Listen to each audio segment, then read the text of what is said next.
خب یک سوال دیگر اینجا آمده است که چرا وقتی در تاجیکستان بودید با داداجان عطایلوف با گروه 24 همکاری نمی کردید و چرا آنها امروز با شما نیستند و کی در اینجا مقصر است؟ دوستان عزیز، اول اینکه بیاید سراغ آن نرویم که کی گناهگار است کی گناهگار نیست. مسئولیت ما در اینجا عیب یافتن و عیب کافتن نیست. من فکر میکنم که وقت همه چی را جابجا خواهد کرد. وقت نشان خواهد داد که در اینجا کی گناهگار است. اصلا تصور کنیم که هیچ کس گناهگار نیست. بیا درباره آینده فکر کنیم که آینده بتوانیم با هم نزدیکتر شویم. اما کی گفت است وقتی که ما در تاجیکستان بودیم با این دوستان همکاری نمیکردیم؟ در وقتی که در تاجیکستان بودیم، در وقتی که در پارلمان بودم، در وقتی که حالا در هر سمتی بودم، هر باره که مثلا مسکو می آمدم، داداجان عطایلوف اون وقت در روسیه بودم، در مسکو خودم تماس میگرفتم، ملاقات میکردیم، چند بار ملاقات کردیم. در همین اروپا هم بعد از هجرت خودم زنگ زدم، خودم رفتم برلین، سراغ کردم، کافتم یافتم، ملاقات کردیم ساعت‌های طولانی و باز هم پیشنهاد کردم که هر وقتی که لازم هست و هر وقتی که امکان دارد ما در خدمت هستیم، میشینیم ملاقات میکنیم. با برادران گروه 24 البته خیلی تاسف میخورم که با مرحوم شهید عمرعلی قواتوف نتونستم ملاقات شخصی کنم، ولی پیام ها را غیر مستقیم میفرستادیم، میگرفتیم و فرصت هم نشد چون خیلی در یک مدت کوتاه اونها وقتی به خارج رفتن فعالیت را شروع کردن، ما در داخل بودیم و هیچ وقت به خارج هم دیگر سفر نکردم. اما معنی اون رو ندارد که ما در ارتباط نبودیم، همکاری نمیکردیم. با برادران گروه 24 هم که الان در اروپا هستند، در همه جا، در وین ملاقات داشتم، چند مراتب در ورشو و در آلمان، در هر جایی که بروند اولین سوال من، اولین پیشنهاد من به مسئولین نهضت الان پیمان این است که اگر برادران گروه 24 یا هر گروه دیگر از مخالفین، از روشنفکران که در این شهر هستند، شما دعوت کنید، ملاقات تشکیل کنید، ما با هم بشینیم صحبت‌های خود را در اینجا کرده باشیم. از آنه که در رسانه‌ها و در فیسبوک میاییم،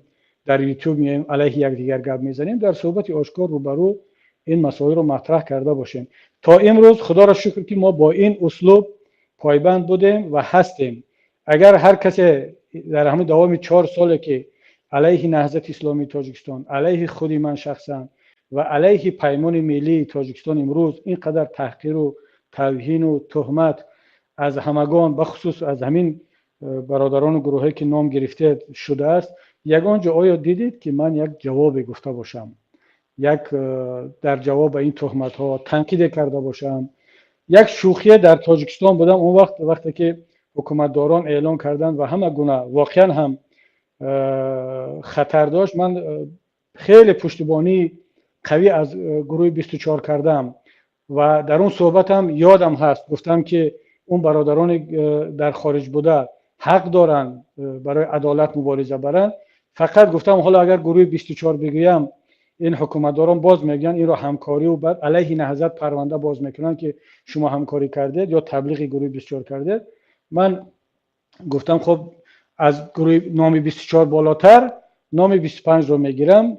این رو برادران خیلی براشون سخت رسید که یک شوخی و یک گپی سبک بود. اما در ببینید قبل از اون بعد از اون چقدر تحقیرها و چقدر تنقیدها و چقدر تهمت‌های شد که تا امروز من هیچگاه جواب ندادم، واکنش نشان ندادم و همه را اعضایان نهضت رو و امروز اعضای پیمان ملی را دستور دادم که هیچ گونه جواب ندهند، وارد بحث نشوند، فقط برای همکاری و دوستی صحبت کنند. اما حتی برای جواب دادن به این دوستان هم ما تلاش نکنیم. ببینید دیروز در صحبت قبلی یک جوان دیگر خیلی سوال تون داد که ما را متهم به آن کرد که انقلاب را در داخل کشور اجازت نداده. من فقط به خاطر جواب دادن و حمایت از خودم که برادران این گپ غلط است، ما نه تنها پیش روی انقلاب را نگرفتیم بلکه راه نشان دادیم، مشورت دادیم که برادران این خیر رفتار کنید، ما در داخل کشور هستیم، وضعیت رو بهتر میدونیم و شما هم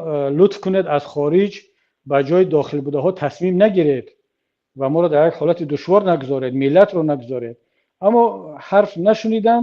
ما هم گفتیم خیلی خوب، خب این دوستان هیچ چیزی نگفتیم، تنقید هم نکردیم، سیاه هم نکردیم، گفتیم خود دیگران یک اجتهاد کردند و توکلشون به خدا. اما بعد چقدر گپ‌ها شد و چقدر تهمت‌ها شد، ما خاموش ایستادیم. به همین برادرم که جواب گفتیم، خیلی ها باز ناراحت شدن که اینها دارن از خودشون دفاع میکنن در برابر این تنقیدهای ما. یعنی این دوستان عزیز اونقدر به خود حق دادن که دیگر ما نه تنها حقی تنقید کردن نداریم، دیگر حقی از خود دفاع کردن را هم نداریم. اینا میتونن تنقید کنن، تهمت کنن، حرفای پست و بلند بزنن، اما همین که ما با یک تنقید نوبتی تلاش کردیم که جواب بگیم، باز هم ناراحت، باز هم خفه شده است. من فکر میکنم خیلی ناعدالتانه هست. ولی باز هم پیمان ملی تاجیکستان، حزب نهضت و دیگر دوستانی که با ما هستند این سیاست رو باید پیگیری کنند که تا آنجایی که امکان دارد جواب نگویند، بلکه تلاش برای همدیگر فهمی و دوستی داشته باشیم. و انشالله من باور دارم که اون روز فرا خواهد رسید که میپذد وضعیت که یا ما باز دعوت میکنیم برای پیوست شدن به پیمان، یا در هر شکل دیگر، یا خود برادران به این نتیجه میرسند. اما اگر بالفرض به این نتیجه هم نرسیدن، یا مصیبت نیست، بالاخره ما در یک صف هستیم، برای یک هدف کار کرده ایستادیم. حالا اگر دوستان میخوان که جدا باشند، خیلی خوب، مهم که ما برای یک هدف مشترک عمل کرده باشیم.